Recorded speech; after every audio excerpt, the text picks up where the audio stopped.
ఆంధ్రప్రదేశ్ రాష్ట్ర ప్రభుత్వంలో డెడికేటెడ్ కమిషన్ను ఏర్పాటు చేయడం సంతోషంగా ఉందని బీసీ సంక్షేమ సంఘం నాయకులు సంతోషాన్ని వ్యక్తం చేశారు.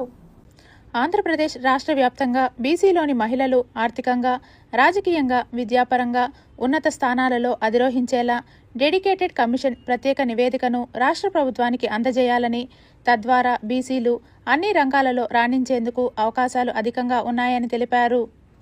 బీసీలకు సబ్ప్లాన్ కానీ, మహిళా రిజర్వేషన్స్ కానీ స్థానిక సంస్థలలో ఏదైనా జనాభా దామాషా ప్రకారం రిజర్వేషన్ కల్పిస్తామని అన్నారు.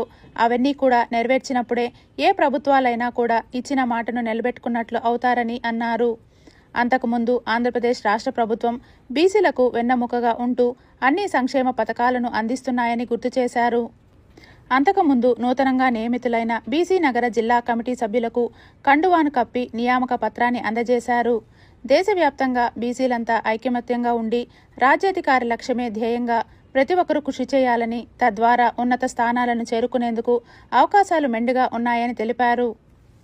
డెడికేటెడ్ కమిషన్ వేసి విశ్రాంతి ఐఏఎస్ ఆఫీసరు రాజీవ్ రంజన్ మిశ్రా గారిని దానికి నియమించి 40 రోజుల లోపల బీసీల స్థితిగతులు వాళ్ళ ఒక ఇదన్నీ మాకు తెలియపరిస్తే దాన్ని తగిన నిర్ణయం తీసుకునేసి వాళ్ళకి తగిన విధంగా న్యాయం చేస్తామని రిజర్వేషన్లో స్థానిక సంస్థల ఎలక్షన్లో ముందే రిజర్వేషన్లు ప్రకటించి తగిన విధంగా నిర్ణయం తీసుకుంటామని ముఖ్యమంత్రి గారు తెలిపిన దానికి ప్రత్యేక కృతజ్ఞత తెలుపుతున్నాము.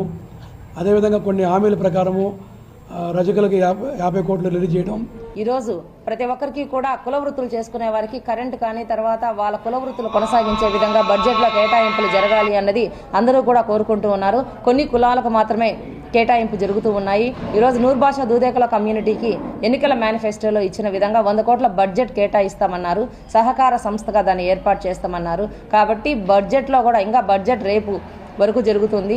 కాబట్టి ఏదైతే ఎన్నికల మేనిఫెస్టోలో 139 బీసీ కులాలకు స్థానిక సంస్థల ఎన్నికలు కావచ్చు, మహిళా రిజర్వేషన్స్ కావచ్చు, చేతి వృత్తుల వాళ్ళందరికీ కూడా ఏదైతే బడ్జెట్ కేటాయిస్తామన్నారో అవన్నీ కేటాయించాలని మేము బీసీ సంక్షేమ సంఘం ద్వారా ఈరోజు తిరుపతి వేదికగా కోరటం జరుగుతుంది.